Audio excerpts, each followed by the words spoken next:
Hello and welcome to this week's edition of MLB Picks on Thursday. I'm Anthony DeBundo. Only 8 games on the MLB slate tonight, but there's a few that stand out.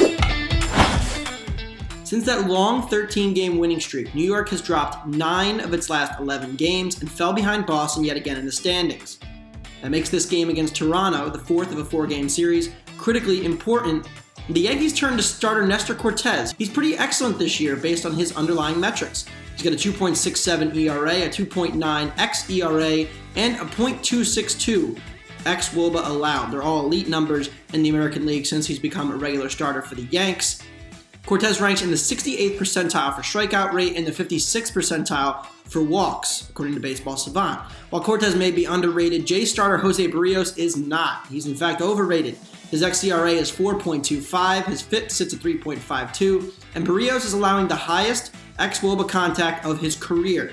He's getting hit harder than usual, and despite pretty similar strikeout and walk rates to years past, his numbers have been a bit lower this year in other categories. His ERA is also more than a half run higher away from home. He's allowed a .599 slugging against lefties away from home, which is a problem with that right field short porch. Joey Gallo and Anthony Rizzo will look to feast on Barrios. I like the Yankees, who have significant edge in the bullpen as well. Anything minus 125 or better, because even if it's even through 5 innings, the Yanks' bullpen edge is worth quite a bit in this matchup. And for our second game, let's go to the AL Central. Carlos Hernandez and the Royals. Hernandez has been one of my favorite pitchers to get behind in the MLB in second half this season for good reason. He's had an excellent fastball that has shut down the White Sox twice, the Yankees, and the Mariners. His 3.57 ERA and 3.6 xERA are really impressive for a guy who doesn't strike out a ton of batters and can have some issues with walks. Hernandez's quality of contact allowed, though, is well above average based on hard hit rates and expected slugging allowed.